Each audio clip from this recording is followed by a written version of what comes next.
All right, this is for the top level. I'm going to have this discussion one more time. This is for pro and high rank, very high rank. I'm not talking about getting into GM shit. I see people that are like, I'm GM and your takes make no sense. And I'm like, I'm not talking about that. No disrespect to you at all. It's a fucking amazing achievement. Amazing achievement. I'm trying to talk about like very high celestial eternity, one above all in pro. It's pretty much where I'm sitting in with this thing. All right, let's start this up. No surprise to anyone once again for like the 5th tier list of strategists in a row. Luna and Loki. I'll put Loki in front of Luna. Just, if I'm being honest with you guys, if you want to climb more ranked games, no matter your rank, learn these two heroes effectively, watch some guides on these two heroes as a strategist. And if they are available in your game and you are not playing these two, you are already putting your team at a disadvantage. If these two are available and I see you on Jeff Rocket, I am going to be fucking heartbroken. And it happens so much. It happens so much. It drives me insane. Loki is disgusting. Crystals still have yet to be changed. They nerfed his damage. That was crazy. That is similar to the Human Torch nerf. That does not affect what's strong about his kit in the slightest. He still like destroys backline. If you want to climb, use these two heroes. If you want to actually be good in the strategist line. Luna demands aim. Yeah, I'm only talking about high ranked in this position though, right now. So you should be able to shoot people at the level I'm talking about. Luna is disgusting. All right, so crystals, Loki's regen aura. Best ability in the game. It's a reset button for everybody. The craziest thing, think of it this, chat. You see a little green circle on the ground and you're 5 HP. If your toe touches it, you're now full. That ability in the game should be an ultimate. It is not. It's an ability. And he can use that to shut down strategy. He can shut down every ultimate in the game with a crystal. There's a couple that go around it, but it's so good. His healing's great. His copy's great. Copy Luna, you have 2 dance floors.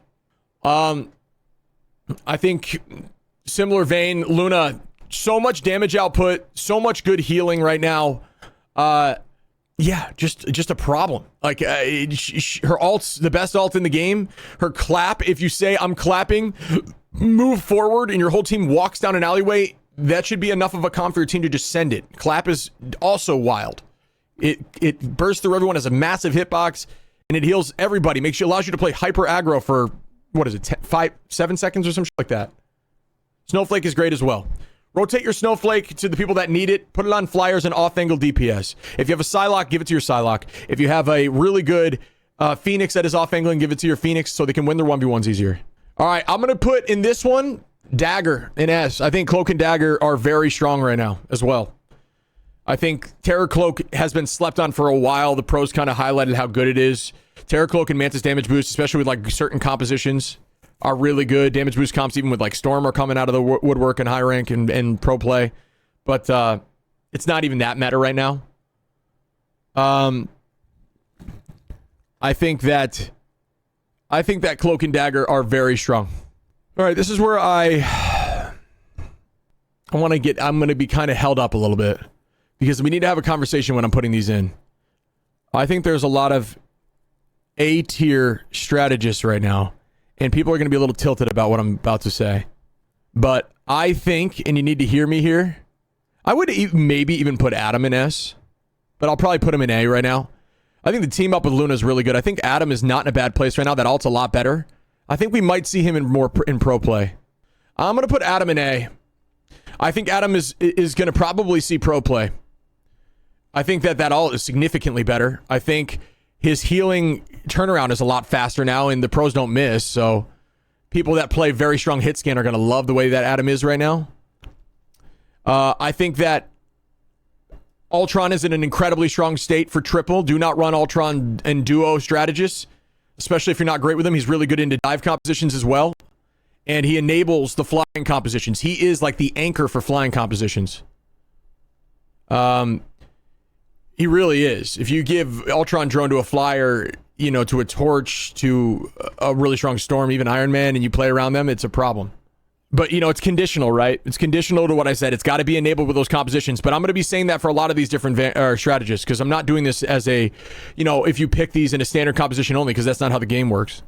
I'll put Mantis and Invis here as well. I think that Invis has taken a bit of a step backwards because we're finding more value with these more off meta support. Off meta is crazy, but these two are always going to be the best by far, should be played if they're available. Cloak is finding a lot more success, which kind of took took away from Invis.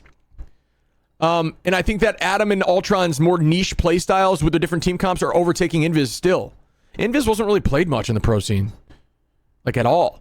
But she's still good, and that's the problem. Alt's good, it's just not mobile at all, which is another one of those issues. It's a non-mobile alt that only lasts 8 seconds. Mantis is at top level of play. The group composition is pretty fucking strong. I think Mantis is definitely playable, especially in triple. I think Mantis' new team up is great, especially with Loki and with Groot. So Mantis has definitely got to stay in A. I honestly almost want to do this. I think that Mantis, especially at the top level with damage boost, is next level. Damage boosting the right people enables one-shot composition ultimate still, which is very, very good. So I'm going to put her right there next to Ultron. Similar story where they are more enabled by niche situations, but those situations make them meta. So it's not like... So the conversation now becomes, it's not like they're necessarily bad without meeting those achievements, but when they do meet those situations, when they have triple or when they have the various team ups or the composition, flyer composition with Ultron, it's so good that it's meta, so they need to be in A. And then in B, I'm going to put Rocket. If I see another Rocket playing Rocket into Phoenix, I'm going to lose my fucking mind. That shit drives me crazy. I know some really good Rockets. Moki's disgusting on Rocket still. I'm not going to lie. Rocket can be aggro and Rocket can deal good damage and the res is good, but if I see you force into another Phoenix who just dunks on your ult every time, I'm going to lose my fucking mind. Rocket's ult needs to be placed in a good location. If you're throwing it down middle lane, you are selling. If you're jumping on Groot's back, you're selling. That shit is crazy that people are still doing this stuff like that. And Jeff, this is crazy because Jeff at the very top level at the pro scene found some success during the tournament. I talk about this in a few videos. Rad was really good. Fate over on Rad, I talked to him a bit. He loves the Shark in various conditions. Shark is, this is what they do with Shark, and this is why I want you guys to realize the reason I'm keeping in B tier, because this is never going to happen in ladder. This is the conversation you need to understand, and listen to me before you type and get all mad and upset and shit. Shark is good when conditions are met, but those conditions will never apply to ladder because it needs so much coordination. At the top level, people were using Shark for speed boosting rush comps. So they were speed boosting Star-Lord's spin in. They would bubble Star-Lord. He would go Mach 12 with his spin over people. He'd get his ult in 0.4 seconds. And then they'd fully commit with Cap and Psylocke while speed boosted into the back line with Shark in a 3-2-1 count every time. And then you'd get the occasional Shark ult that found success. But they were doing shit like not even using Shark ult to take out teams. They were doing shit like sweeping a team with dive, finding one person left, waiting until they were trying to off map. Jeff would eat them, bring them back over to the map, throw them in a corner, keep them alive until their team was almost back. Then they'd KO that person. So it was the longest stagger of all time. They were doing crazy, unique shit that is awesome and makes Jeff more viable. That will never happen in ladder. Nobody's going to do that in ladder. In pro play, yes. But don't take pro play and pick Jeff 1,000 times. If these two are open and you're playing Jeff, you are actively throwing. That's the gist. Invisible Woman in S or SSS. Now, she's been struggling this season. She found very little time in the pro play as well. She's not as good as these three. And these three have compositional team. They have team comps that'll just dominate. And there's really no team comp built around her besides maybe Torch. But Torch is banned every game. The reason she's been struggling is Torch comps are now banned every single game. So the shield has less value. It's good on off-angle pushes still, but has limited range heals and just doesn't have enough of a, like, there's no real synergies that, like, these teams, that teams can be built out of these six. What triple support combo is meta in high rank? It depends on what your comp is, but I'd say Mantis is good with the standard triple support compositions when you're running Groot. Loki and Luna, it's a disgusting backline. Ultron, when you have a flyer, or if you're getting dove a lot and you're a strong Ultron, you put your drone on the back line and then you give them the shield when the dive is happening. Warlock's really good into triple because he's pretty much a duelist, especially at the top levels where they don't miss. And you can get your heals back now if you land your shots and nobody's missing at the top level. What I'll say is a lot of these tier lists can kind of be flipped on their heads in metal ranks. But if you want to be the best, you've got to think like the best. So if you're running Jeff in a double support comp and you're losing and you're saying, I was MVP, You're pandering to the fucking algorithm because Jeff deals damage and heals at the same time. So the algorithm always gives a character like that SVP or MVP.